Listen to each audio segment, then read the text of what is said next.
Hi guys, welcome to my video. This time, I will read My Hero Academia reaction pic.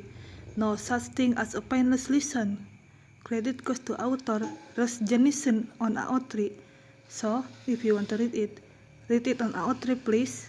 I put the link on the description box, so enjoy!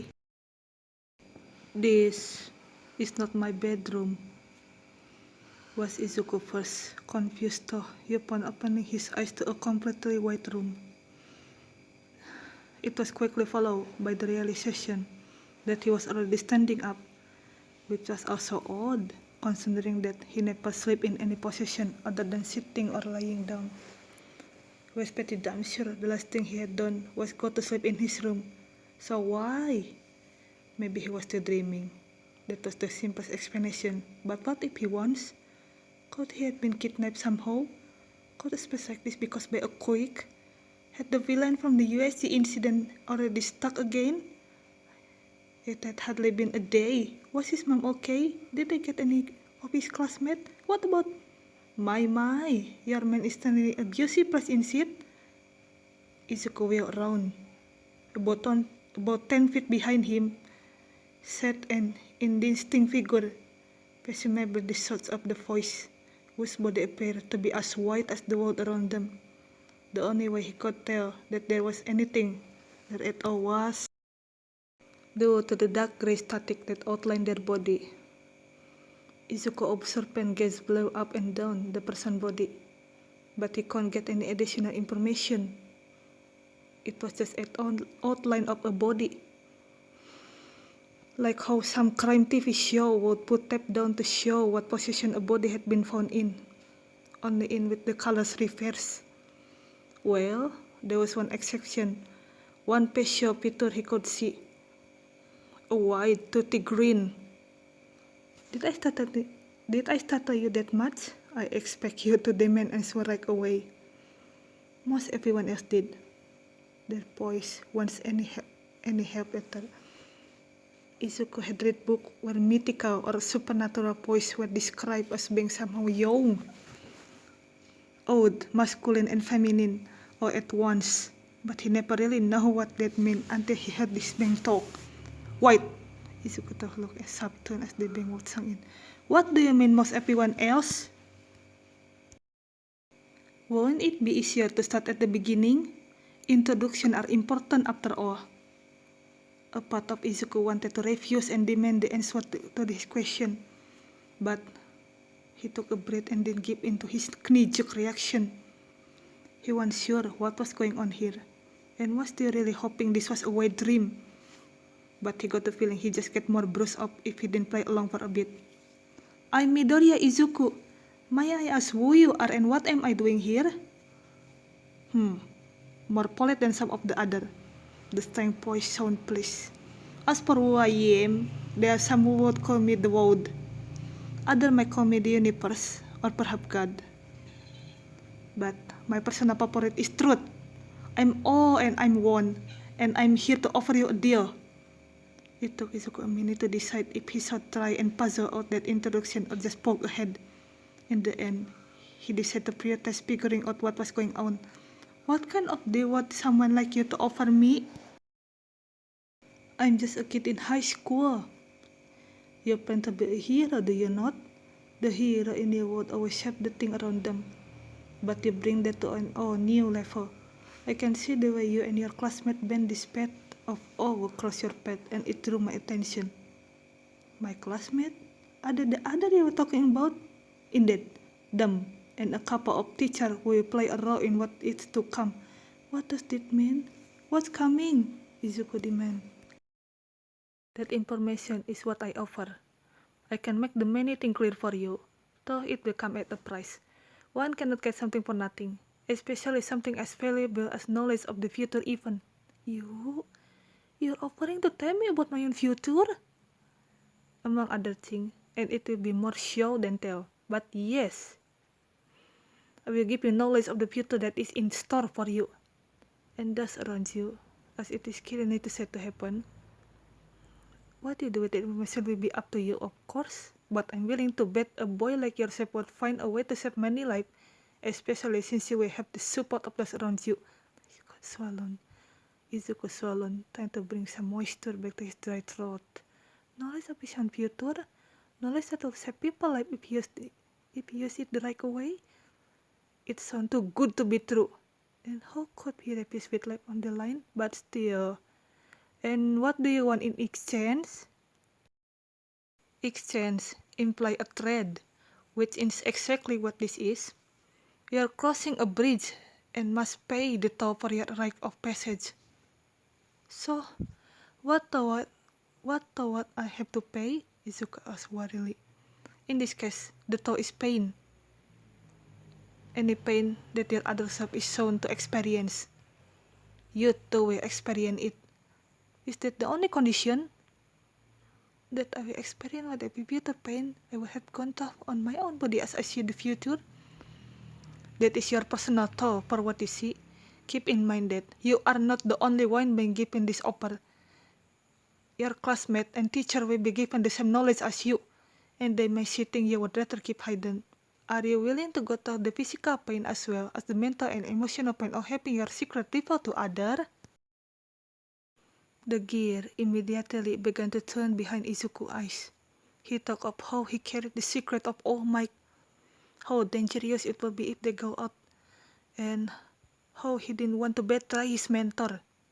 But he also spoke of the USC incident. His class had been incredibly lucky that no one had been killed or permanently injured. And the leader of that villain group were still out there. Right now, they had no idea where they would strike next or how long it would take them to regroup.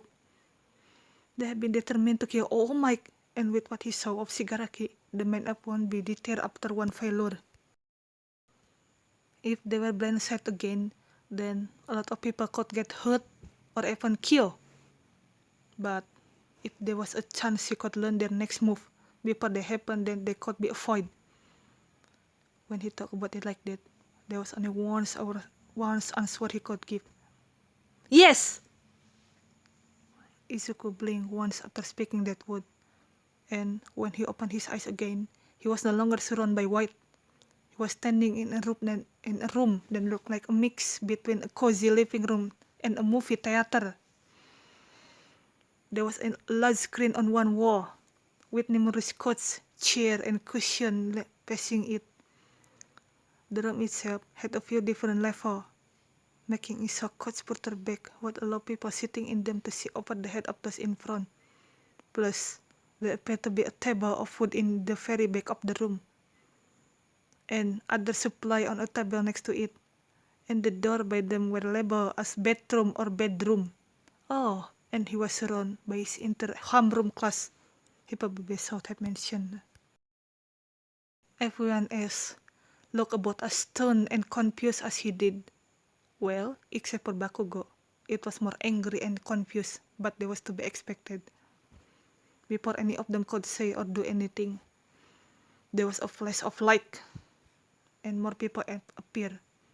Eraserhead, President Mike, Recovery Girl, Principal Nezu, and a defeated All Might appeared just in front of the food table. After a couple seconds of shock, students immediately ran up to the teacher.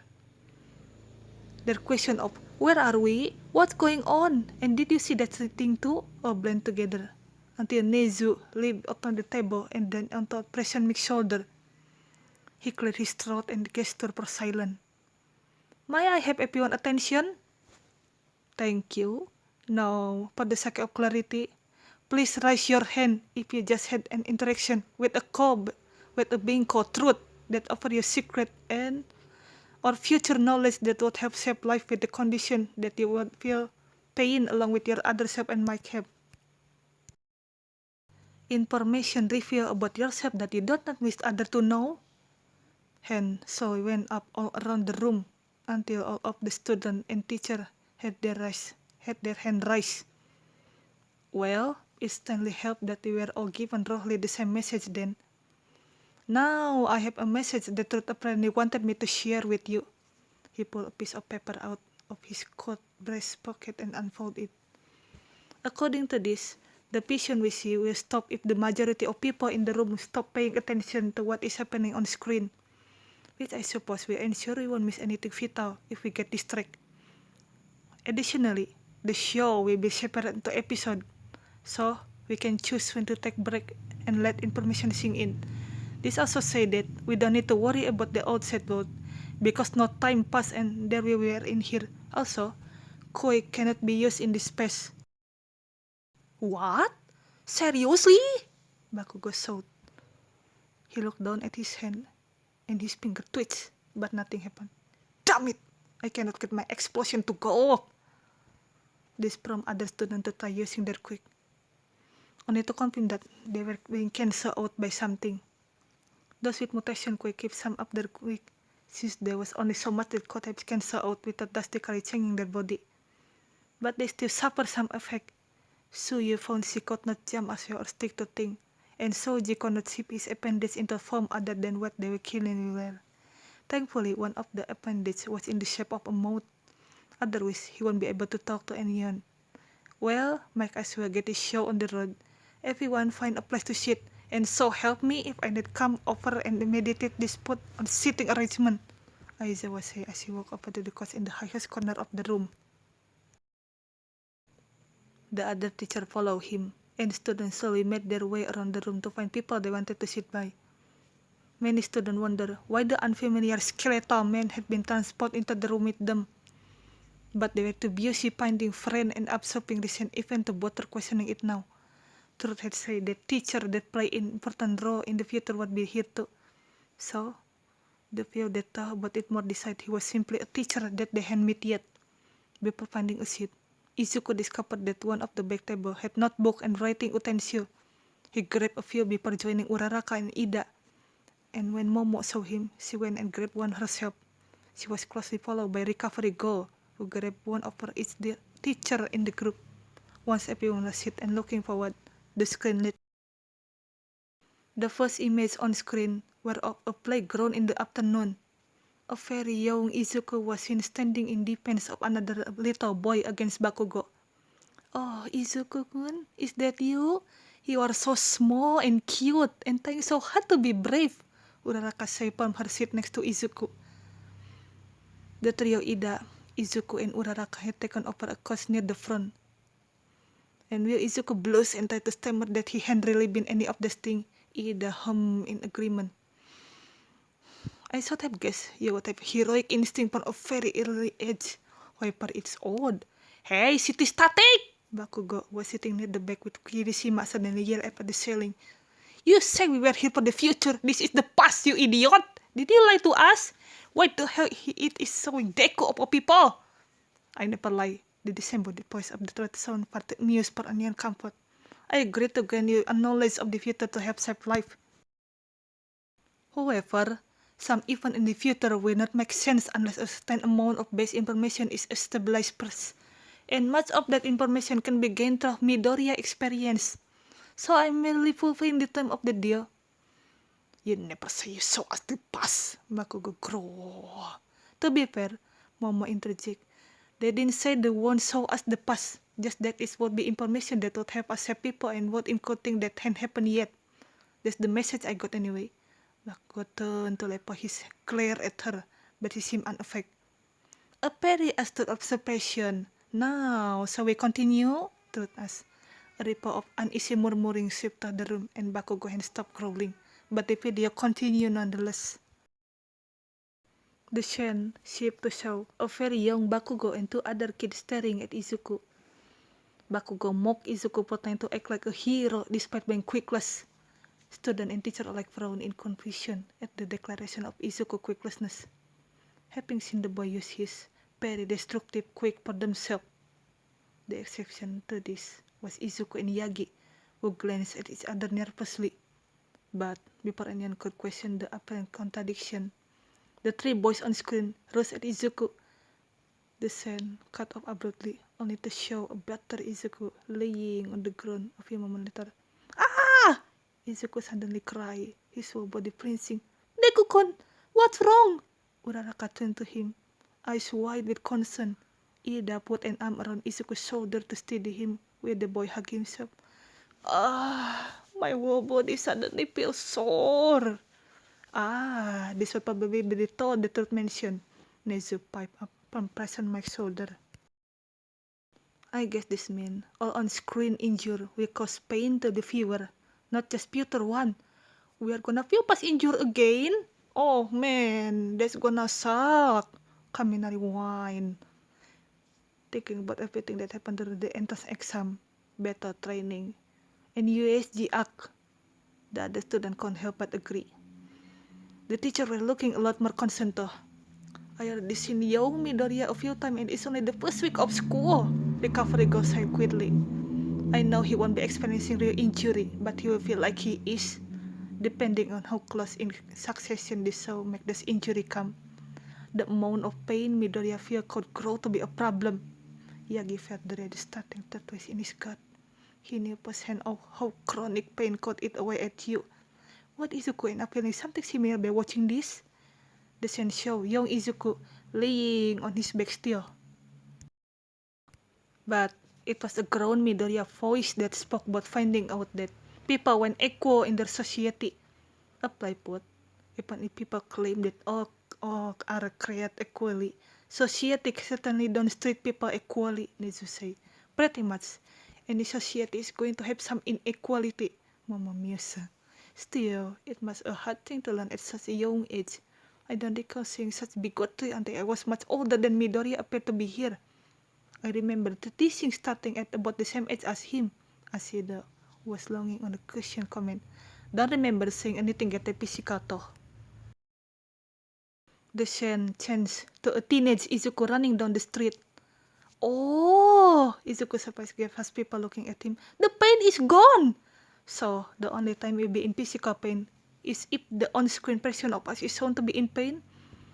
That's good to know. At least it won't take real time to recover from everything we see, Ida pointed out. That brought a small amount of relief to the room. The scene continued to follow Izuku as he ran down the street, eventually ending up at some scene where a hug villain towered over everyone. Izuku smiled in excitement.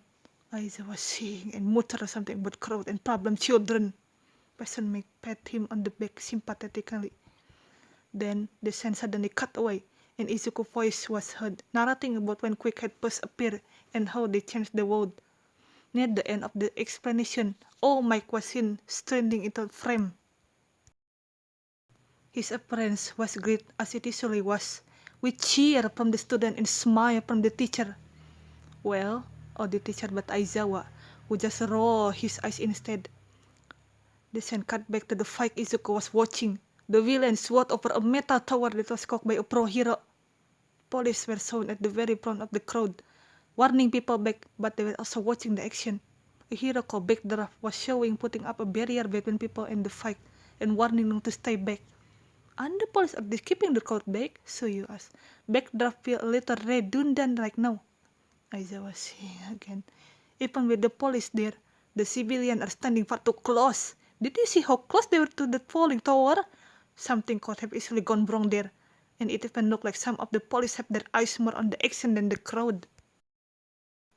It's important to see what's going on, but if someone tried to run in, they might not see it in time. So it's a good thing Backdraft is adding another layer between the crowd and the fight. I see. Thank you, sir. So you reply. Aizawa nodded, and Momo and Izuku quickly wrote down note about what Aizawa had just said. The latter of the two muttering about how he can talk of that at the time. The scene continued with Izuku walking his way toward the front of the crowd, when Kamui Wood flew over everyone's head. A group of girls in the crowd started gushing about how much they love him. Yeah, that's what being a pro is all about! Mineta suddenly yelled from the floor in front of Kaminari. Kaminari and a couple other students chuckled, but most either rolled their eyes or gave him a side-eye look. Aizawa narrowed his eyes at the comment, with the present Mike and Yagi hummed in disapproval. They were both flashy in their own career, but they knew there was a lot more to the gig than fans and popularity. Nezu added Mineta's reaction to his list of things to keep an eye on now that we knew how much this class will impact their future. His pride took a hit for using the notebook he'd been given, but whatever quick cancelling effect was in place was lowering the efficiency of high spec as well, and he didn't want to risk forgetting everything. While Kamui landed on the sand and got ready to fight, Izuku started gushing about the hero and got labeled a fanboy by a man standing next to him. Izuku responded with blues and looking away in embarrassment, which consequently, what was he was doing right now, as several people in the room laughed good naturally and make playful comment about how obvious he was. Kamui would start to fight the villain in earnest. Illegal use of power during rush hour and robbery resulting in bodily injury. You are the incarnation of evil. Person makes note at the declaration and a few students join him. Is he being serious right now? Kirishima asked, thinking about what they seen at the USG. I get wanting to say something manly during a fight, but that was pretty over the top. Well, he is kind of new as a pro hero. Maybe he's experimenting with catch price, Izuku point out. Remind me to think of some cooler material, Mineta said to Kaminari Warlock. Only if you promise to do the same. Kamui Wood was interrupted by Moon Lady, who appeared and took out the villain in one hit. She introduced herself to the crowd, making a point of showing off her butt as she did so. Line of people were shown taking pictures of it. You were at Moon Lady debut? Mineta cried. Oh man, now I'm jealous. You gotta tell me all about it, Midoriya. Izuku looked uncomfortable with the idea and did his best to brush it off by saying he sent Mineta a copy of his note. Meanwhile, Momo was making a note to herself about being careful of how she handled her own pro-hero introduction, which basically boiled down to don't do what she just did. As the police and hero continue to do their job, Izuku poised narrated about how the career of pro-hero came to be. Once the sun had calmed down, Izuku was shown standing by the small crater Moon Lady had made, taking note on her quick and muttering to himself about whatever or not the nature or it would cause her to be limited in the city due to the potential of property damage. I have to admit, I hadn't thought about any of that, Sato admitted. Now that you bug it up, I cannot help but think that local driver and maintenance worker are gonna be pretty unhappy about the damage to the street. It's a completely legitimate thing to be worried about in such close quarter, but if she is a pro, then surely she has considered that herself, Ida replied. Sato nodded, but is a slow double away. I guess still, Kinda would she choose to work in the crowded city. A more rural area would allow her more freedom of movement. The man from before noticed Izuku writing and surmised he wanted to be a hero. When the man told him he could do it, Izuku gave him a bright smile. Oh, Izuku-kun always has such a great smile, asked the cool wind. Izuku blushed and so did Uraraka for some reason. Bakugo scoffed. Oh, there a junior high was shown, and a teacher was talking to a class which contained Izuku. But how they were third year and need to plan their future. The seriousness was quickly dismissed as he declared they were all going for being a hero anyway. The class exploded with noise and people showing up there quick. Izuku looked uncomfortable with the whole thing. That is completely inappropriate behavior by the teacher and the student. He should encourage students to explore multiple options. Ida immediately railed, misreading the source of his friend past discomfort. Izuku was gaining a similar look in real time. She realized precisely what they was being shown. Is this house public school usually are? Momo asked. What do you mean? Sato asked. Well, in my own middle school, I remember there being much more diversity in what my classmates were interested in. Some wanted to be hero, of course, but others wanted to go into medicine or law or education. I went to a private school though, so I was wondering if the disparity was due to private versus public school. Uraraka hummed thoughtfully. I think Kinda yes, but Kinda no. Like I remember a bunch of kids in my class wanted to be hero. Probably the majority, but it's not like what this is showing. It was the whole class. My class was about the same as yours. So Jisei, nodding toward Uraraka. So, Midoriya and Bakugo school was just wet then? So said bluntly. That earned her a snort from Bakugo. Ojiro sobbed. Either that or some of the kids actually went that interest and just started using that quick because they saw others were doing the same. The ruckus was immediately quiet when Bakugo's voice called out to the teacher, telling the man not to lump him in with his class full of reject. Well, at least he got the class to quiet down. That's more than the teacher did. Kaminari comment, trying to keep the atmosphere like Asperry's look of disapproval and exasperation were sent toward Bakugo. Oh yeah, Mineta, this how you were right. Huh? The other day, we were talking and we wondered if Bakugo had always been, like that. You say he probably was, and this time you saw you were right. Mineta went stiff as Bakugo red eyes shot toward him. And by like that, I mean, how confident you are? Mineta rushed to say, sweat building on his forehead. Bakugo eyes lingered for a moment before he looked away with a groan. Mineta seeing, then shot a glare at Kaminari. The blonde boy just smirked. The rest of the class shouted at Bakugo for the insult. Bakugo just insulted them again, and the teacher noted that Bakugo was planning to go to UA. Izuku looked even more uncomfortable as Bakugo went on to brag about how he was planning to surpass All Might. That's an admirable goal, young man. I wish you luck, Yagi said. Bakugo looked at the man in confusion, wondering why he bothered to say anything before turning to the screen and deciding it didn't matter. Meanwhile, the rest of the class and staff were wondering why Midoriya was the one kid in that class being quiet and looking so down. Usually, the subject of hero made him so happy. He couldn't stop talking. The teacher noted how Midoriya was also planning to go to UA, and the rest of the class started longing at him. Bakugo wheeled around and slammed an exploding pistol on Midoriya's desk, sending the other boy to the floor. Bakugo demanded to know how he could even think of standing in the same ring as himself. When Izuku was quick-class, confusion spread through the room again. They hadn't had much time to think about the quick-class acquisition before, but there it was, being broke up again. I assume Midoriya was called quick-class in the position because he was a late bloomer and hadn't gotten his quick yet. Is it even possible for someone to get the quick this late in life? Mama mused to herself. Only the people closest to her heard. Since Ida and Bakugo were having a yelling match about the latter disregard for school property again. Not to mention the loud protest the others were giving in response to Bakugo assaulting Midoriya when the latter didn't even do anything to him. I don't know. Maybe he needed a really specific trigger for it to start working? I knew someone like that once, Jiro replied. Todoroki said forward a bit. After what Tsuyu had said on the way to USG, he had found himself growing curious about Izuku Quick and his connection to All Might. That curiosity had only grown after he saw All Might use his Quick up close during the USG. Izuku-kun, are you okay? Uraraka asked. Izuku was looking more distressed by the minute. Why does Bakugo-kun keep calling you that? I already told you why he called me Deku. I mean about him calling you Quickless, she clarified. She frowned when the word made Izuku grimace. I'm sure that's how you explain it, Izuku finally muttered. A glare and sharp word from Oizawa got the shouting to stop and the show continued.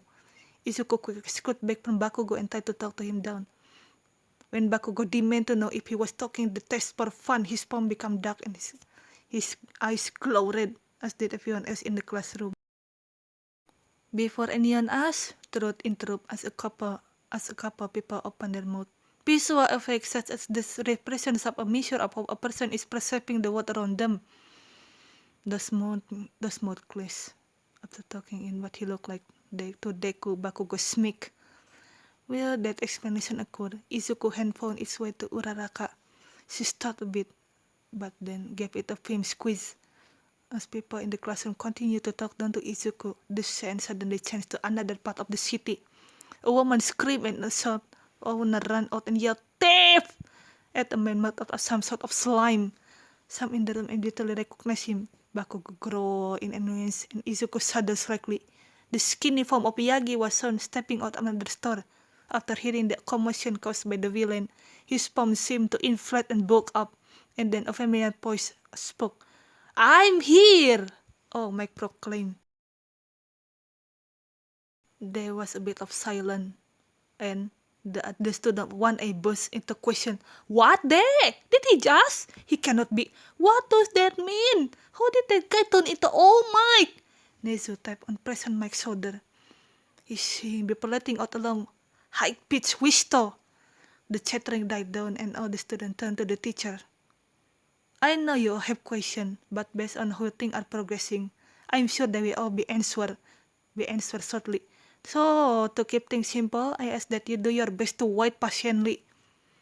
Self-control is important for hero work after all, Nezu say, with his ever-present knowing smile. At this point, Yagi stood up and waved to the class. I'm sorry for not introducing myself earlier. My name is Yagi Toshinori. I'm a teacher at UA and that was me accepting the stone in the sand. As for the rest of it, I must also ask for your patience. The kid went happy about not getting answer right away. But we're hardly going to go against the principal or other teacher just for that. And went back to watching.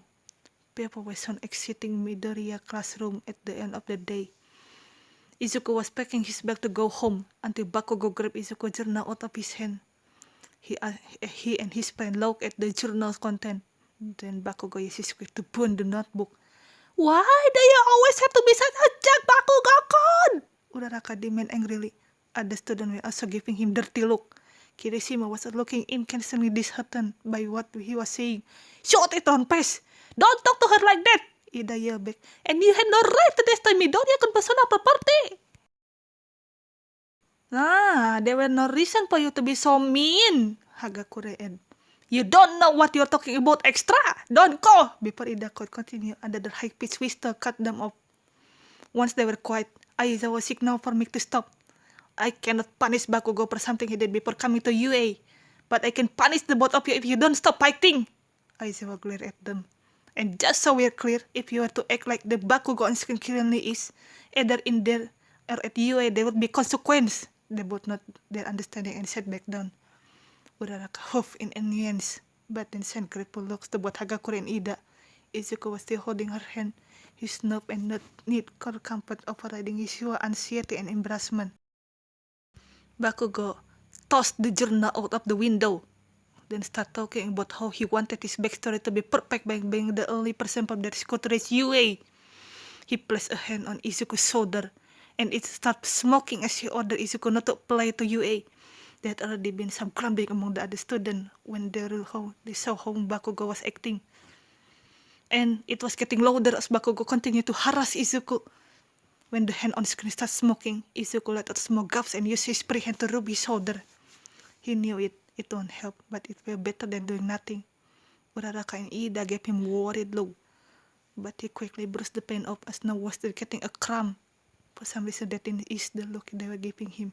Bakugo fan continued to mock him as they walked out. Just before walking out the door, Bakugo stopped. He told Izuku there was one last thing he could try to get a quick. He could jump off the roof and hope he was born with one in his next life. The grumbling that had been building up completely ceased for an instant, and then exploded into shouting. People demanded to know what was wrong with Bakugo, while he yelled at them to shut up. Ida and Izuku had to hold Uraraka back from marching over to Bakugo. Now Ida kind of looked like he wanted to join her. The teacher was stuck in shock for a moment, but it didn't last long. They all shared a significant look, and then Aizawa got up and calmly walked over. Bakugo! That single sound from Aizawa held such weight that all shouting stopped. Bakugo turned and saw his teacher looming over him. Despite quite not walking in this pace, he would have sworn his teacher's eyes had turned red. As soon as there is an official break, we will be having a discussion about how wrong it is to say anything like that to anyone ever, and how it will not be tolerated from someone planning to become a pro hero. Bakugo stared at Aizawa, his teeth grinding together. After a long moment, he looked down and nodded. Aizawa stood there a few moments longer before he turned and walked back to his seat. I don't get what is the big deal is, Bakugo grumbled, and people slowly turned back to the screen. Not like the nerd would ever do it. You cannot be sure of that, Kirishima said. Bakugo sneered at him. Of course I can be city here. I know him my whole life. He's way too positive and goody two shoes for that. That's what I thought too. The tone Kirishima had taken broke Bakugo upset. He didn't know the smiley redhead was capable of sounding so sad, solemn, bitter. I had a cousin when I was younger. I was really close to her. She was usually really positive and stuff, like Midoriya. I never thought she'd do something like that at all. But that didn't stop her when when we talk about it at the funeral. People pick up on things once they start looking back, including me. But we all gloss over them because we never thought she'd do something like that. Bakugo was staring at him with wide eyes now. You're usually so manly, dude. But saying things like that? That's about as unmanly as you can get. Just please try to think about it in the future, man. People listen to you when you talk. And it has a big impact whether you believe it or not. Bakugo was much quieter as the show continued. Are you okay, Izuku-kun? Uraraka asked quietly. Izuku nodded and smiled at her gratefully. Ida lay a grounding hand on his friend's shoulder. Izuku was walking outside the school, thinking about what would have happened if he listened to Bakugo. The class started to calm down when Izuku saw he was actually considering the suggestion. While Bakugo grimaced as Kirishima would partially repeat. One can be treated for instigating suicide, you know, Nezu pointed out happily. Izuku found his notebook and suddenly the scene blurred and was replaced with a toddler Midoriya calling for his mom and holding an all-mic action figure. After the tenseness of that last scene, people couldn't help but laugh in relief and cool about how cute Izuku was as a kid.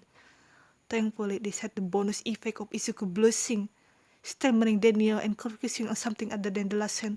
Your mom is really pretty, Uraraka complimented. Izuku nodded in agreement, though it was weird to see his mom look that young or see a photo in home video.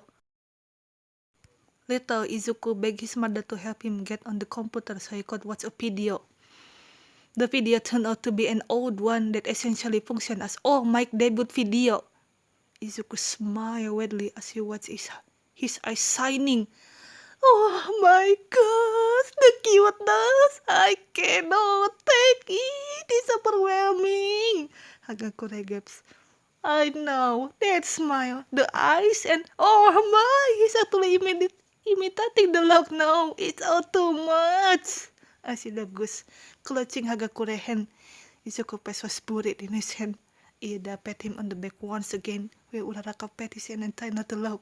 Yagi did his best not to make his pleased smile too obvious. Oh man, I remember the video, Zero cried. No way Midoriya made up of the spill. At least half of them come from me. I'm sure of it. I caught a bit of feel myself, Ojiro admitted, smiling nostalgically. Same here, Shoji confirmed. I'm gonna be just like him. The sentence to a doctor office, where a man in lab coat said, You should probably give it up. Izuku dropped his action figure in shock. That man has horrible bedside manner, Recovery Ghost said, snipping disdainfully as the other doctor spoke. Midoriya Inko explained she had been worried because Izuku was the only one in his class not to manifest a quirk yet. The doctor requested she explain what her quirk was and what quirk her husband had. I don't see how either of those quirk could result in the power Midoriya shown off, Momo said, pondering over what she's seen so far. Maybe the reason it took him so long to show it was because it was such an extreme opposite of his parent quirk, Zero suggests. Momo considered that was a possibility, since so little was known about how quirk genetically really worked. Todoroki tried not to make it obvious he was listening to them and couldn't help but agree with Momo. It really didn't make sense for Izuku to have the quirk he eventually manifests, unless his mother was being entirely truthful here. The doctor went on to explain how quirk had been connected to the number of joints in one pinky too, and how this proved Izuku's quirklessness, which caused even more confusion to build among the class and frustration to mount for Momo and Todoroki. The scene switched back to Izuku's home at night. Though my video was playing again, but the cheery feeling from people was gone. Mommy, he's happy everyone to smile, no matter what trouble they are in. He's such a cool hero. Izuku turned to his mother with watery eyes. Can I be a hero too? Inko took a few steps forward and was suddenly collapsing in front of the chair and hugging him tight, apologies flowing from her mouth. Oh man, I was prepared for this, Kirishima said, rubbing the tears out of his eyes. He was the only one who needed to do so. Uraraka felt the tears at the corner of her eyes, but did her best to bring them back. As she pat Hagakure back when she brushed away tears that seemed to come from nowhere. Tokoyami awkwardly did the same for Koda when he noticed the boy was upset. Even over with the teacher, Prison Mike was trying to softly brush it at his eyes. Most tried to avoid their guests who were still paying attention. They knew they need to watch the progress, but felt uncomfortable intruding on such a private moment. Yagi gave his successful, mournful look, wishing he could offer some form of comfort, but not wishing to disturb the comfort his friends were already giving him.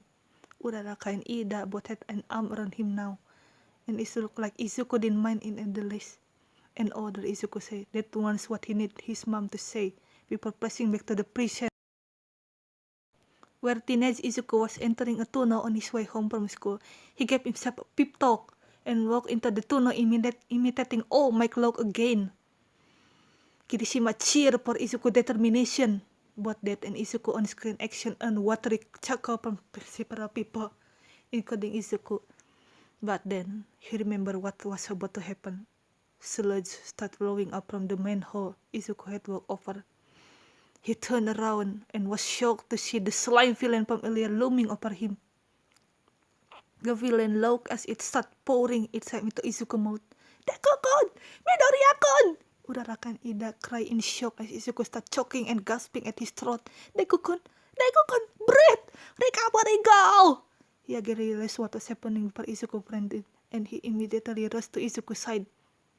He slapped his hand down and the boy shouted to groan him. "Midoriya Shonen, my boy, it is real. It only feel like you are choking. You must do your best to breathe despite it. You can do it!" And he did. He breathed in and out, but it sounded so pain and desperate. And Yagi didn't want it to continue for another second. "Everyone, please watch the screen. The sooner we continue, the sooner this will stop." Students yanked their eyes away from Izuku, desperate to do whatever they could to make it so Izuku didn't sound like he was dying. Bakugo continued to stare at the Kyoto. He had no idea that the nerd had been attacked before Bakugo had been, and wondered how Deku had survived it. "It only hurt for about 45 seconds. You will feel better soon," the villain toned. "God, I hope it was true." The class watched as the Izuku on screen struggled to pull the slime away from his mouth, his feet kicking viciously as the villain continued to taunt him. Horrible, and they didn't want to watch it, but they kept their eyes glued to the screen, wishing time to go faster and for whatever stopped the attack the first time to hurry up, so their current classmate could stop making this awful noise. The manhole cover suddenly fell up, and All Might stepped into the sand. The room exploded into cheer. All Might made quick work of the villain and blew apart his liquid body. Izuku gasped like he just woken from a nightmare, and then choked at the pause of his own breath.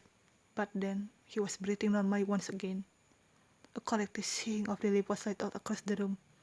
Tears leaked out of Izuku's eyes, and he wiped them away with an apology. "There's no need, Midoriya. Going to that would be stressful for anyone," he assured him. "We're just glad you're feeling better." Uraraka and Yagi nodded. "Your friends are right, my boy. Just focus on recovering for now." Izuku looked at them with shining eyes. "Thank you." Izuku's vision faded. The next thing he knew, someone was slapping his face to wake him up. Yagi suddenly yapped as a crane smacked his knee. "That is not the way to treat a civilian who had passed out, you dimwit! Now out of my way, I have a patient." Did recovery go just as Mr. Yagi Oppo doing something All Might did? Kaminari wondered aloud. Despite Ruth's assurance that they won't be injured by what happened on the screen, Recovery Go decided to give Midoriya a quick check-up anyway. She felt his neck and signed a light down his throat as the show continued. She also looked in his eyes when he admitted he barely blacked out for a couple seconds, just like his on-screen self had. When Izuku opened his eyes and realized he was looking at his idol, he scampered back so fast he created a dust cloud. All Might apologized for getting Izuku caught up in his villain fighting, then show how he was able to contain the villain. There was a smattering of laughter across the audience for a variety of reasons. "Oh man, Midoriya, you think he was a villain the way you went flying back?" Kirishima teased. "Cannot say I blame you though. I probably freaked out too if I woke up with my favorite hero standing over me." Oh, who is your favorite?" Izuku asked around the recovery go examination. Kirishima happily answered that it was Crimson Riot, and gave a few facts about him. How the heck did All Might manage to fit that whole mess into those two bottles? Ojiro wondered. Maybe only some part of the villain were actually vital, or maybe there was a bunch of air inside him we couldn't see, so he was as big as he looked. Hagakure suggests. Who cares how he did it? Just look at him! Shota managed to say in block of laughter. He couldn't get over the little X out, ice floating in the bottle. The laughter only continued to grow as Izuku continued to break out of the sight of All Might and the discovery that All Might had seen his bone notebook. Even Bakugo let out a little amused of hope of the irony of that. Easy with the bowing, Midoriya. You're gonna bang your head if you go any further, said Otis. All in all, it was probably a good thing Midori was being distracted by the recovery girl. As laughter increased even more as it was shown that even All Might didn't know how to respond to the extreme fanboying, and could only offer a thumbs up and okay. All Might started getting ready to leave. Izuku was distressed over not being able to ask him anything. All Might leaped into the air and ended up taking Midoriya with him. People were roaring and louder now. Kaminari and Mineta were practically falling over each other, and Sato slipped from his chair onto the floor. He was longing so hard. Impressive great strength for someone with only 2 arms. So Izuku chuckled. Pretty sure most of that was fear and shock that I actually did it. I should say so. That was extremely reckless, Midoriya-kun. Ida chewed. Cannot argue with the risotto, Ashido grinned. Todoroki just looked at the screen with raised eyebrow. A part of him was wondering why Izuku's lips and eyes were gritting or blown back where All Might's face was fine. Were his mascot just that strong, even in his face? The idea of training Paseo mascot was kind of amusing, though not quite enough to make him smile. All Might grabbed a hold on the back of Izuku's shirt to keep him secure. Unseen by Midoriya, a few drops of blood were shown leaking from between his teeth. The laughter died off, and concerned murmuring took its place. Had the same villain managed to injure All Might somehow?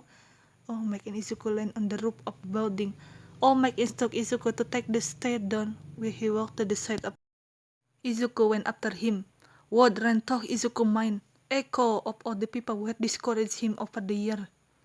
But Izuku still managed to blurt out his question to All Might.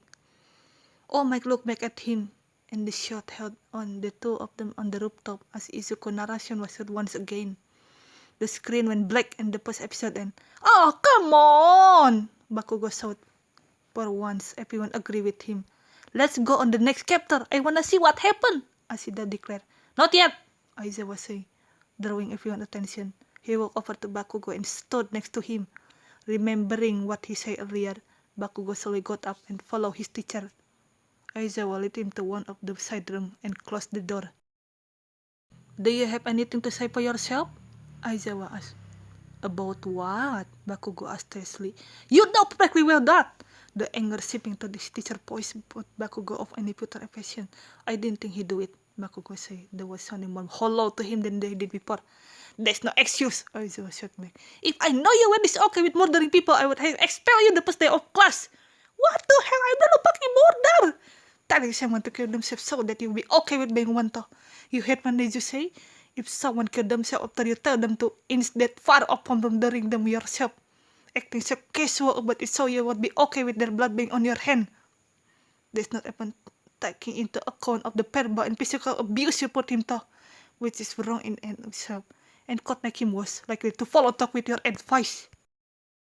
Bakugo sputtered and tried to form some sort of argument, but the word died on his lips. Do you actually want to kill Midoriya? Or anyone else? Aizawa pressed. Of course not! I'm not a fucking villain! Then I expect you to never say anything like that to anyone ever again. Aizawa bored into him. And if you want to continue at this school as a hero, then I also expect you to use this opportunity to take a step back and look at yourself and your past action. Look at yourself and see just how heroic you've been acting. Aizawa turned to leave, but stopped just before exiting. I will be looking into anger management class for you when we get back. Aizawa walked out. Bakugo stayed only a few seconds before going back outside. The class and teacher had started to mill around and must look at him when he came out. He avoided the stair and went out over to a big wall without people standing nearby. He stood close to it and stared straight ahead. He had some thinking to do. Thank you for watching. Listen to my video. I'm sorry if my English messy. I'm not native speaker. See you on the next video. Bye.